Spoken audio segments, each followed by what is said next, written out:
everybody, Gilligan Kruger 0829 here, and welcome to my very first movie review of 2012. We got a whole new year ahead of us and a whole new movie season. I hope to get you a lot of reviews from here to the end of December. So I'm going to start this year off by a movie that's relatively recent, only came out on DVD and Blu-ray in the last 3 or 4 weeks at very most, and that is the new science fiction horror movie, or so it calls itself, Apollo 18. It's the newest film in that series of films that uses handheld video cameras instead of traditional cameras that we're so used to, because they're becoming very popular nowadays. And add this one to the list. How is it? Well, let's talk about a little bit of the backstory. This movie got a lot of hype headed up for us. The trailers were going on months and months before it came out. And when it did come out, the reception was not so great. Some people said it was a really good movie and added to the whole camera style in space, while others said it was just crap.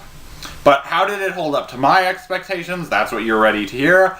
I'm gonna say it didn't. But there are some good stuff amidst the bad stuff too. So let's just talk about the film as a whole.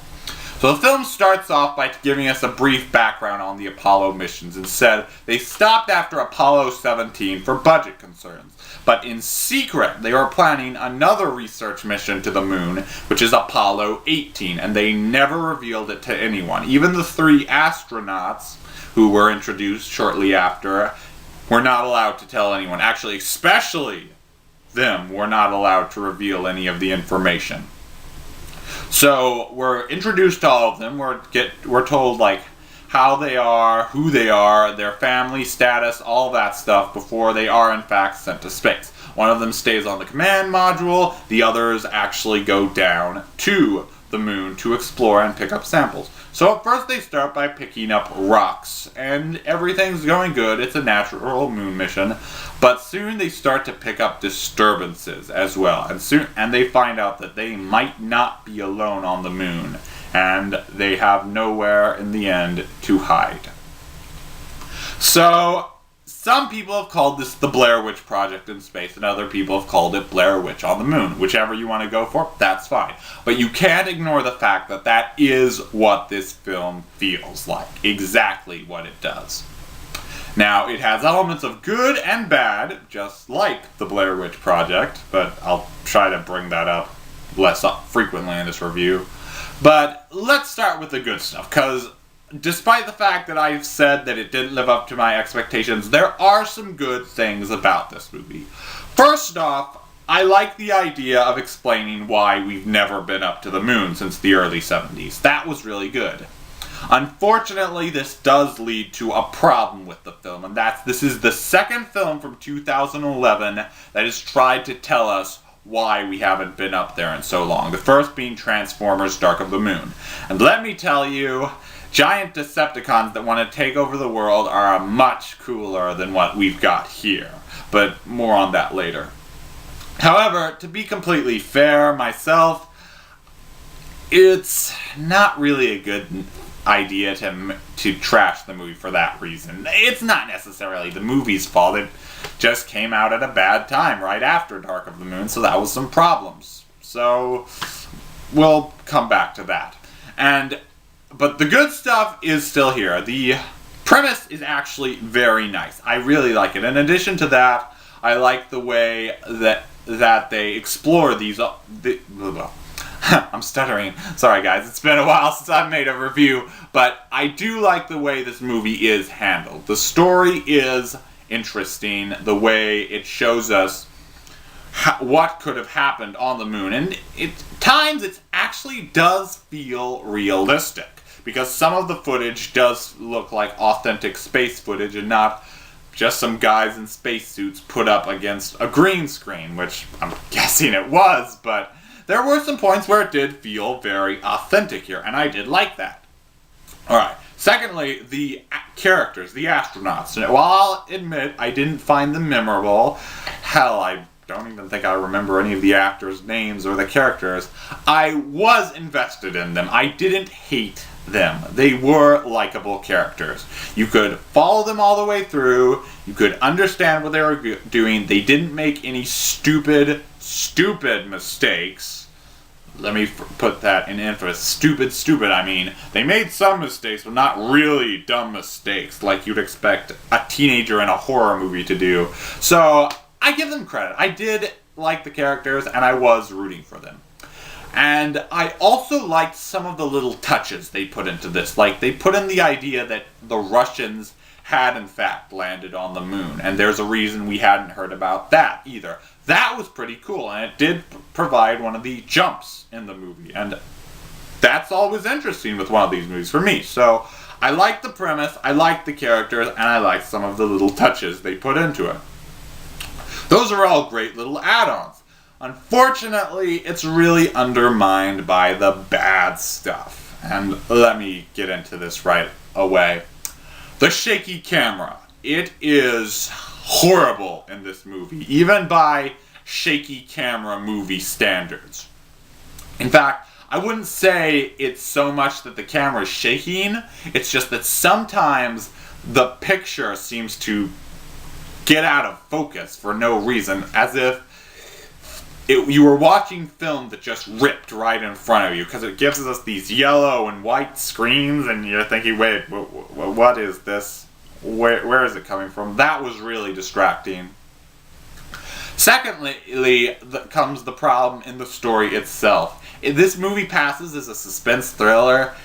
It really isn't either of those. The story is pretty dull, for the most part. I mean, I will admit there are times where you are feeling suspense, like you're wondering, oh god, what's gonna happen next?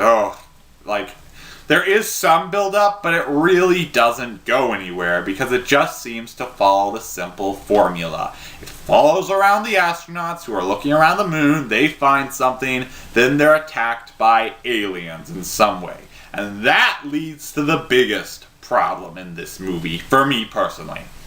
Now, before you go on any further, I usually don't spoil movies, but to get my point across, I'm going to do this. So if you're still interested in seeing this movie, despite what I've said so far, just skip to the end right now.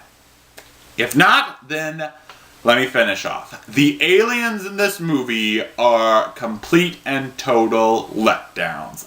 I was expecting these big humanoid creatures with nasty teeth and claws.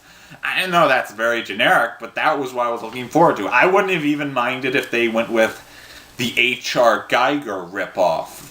That would have been kind of cool. But do I get anything close to that? No. What do I get instead? Alien mud crabs that hatch out of rocks. I'm not kidding, people. That's what these aliens are. If you saw the trailer and you saw that thing crawling around the astronaut's helmet, that's what it is. It's nothing more than that. That's not like a juvenile form of that. I mean, at least with a film like Piranha 3D last year, you found out those were the juveniles and they grew up. But even those were pretty intimidating. In this, it's just crab spider things. And, I honestly wouldn't mind so much because you could argue that these are more like parasites than predators, and that's kind of what they imply. But there are just some things they do throughout the movie that really kind of contradicts that they were just these volleyball-sized creatures. Like, there's one point where they knock over the moon rover, and maybe it was a whole bunch of them, but still, that just seems unlikely for me. So, the aliens are letdowns, the camera work is insane, and the story really doesn't have much suspense. So, I do understand anyone hating this movie. So, let's wrap this up in the end. They do balance each other out, and I will say, in the end, that this movie was okay. It wasn't really horrible, it wasn't great, it was just okay. Would I watch it again?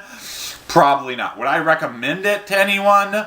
Also probably not. But if you do like the whole space idea, if you're a fan of these shaky cam movies, I guess you might get some entertainment out of it. I didn't really get much out of it, but I'm not angry I saw it. So it wasn't horrible, it just wasn't great. It was okay. And the good stuff and the bad, it just balanced out. And there's really not much more to say than that. I did have high expectations. They were kind of ruined when I first saw the critic comments on this movie. Like, I think Rotten Tomatoes only has it at 25% favorable. But I was expecting to be a little more interested than I was at the end.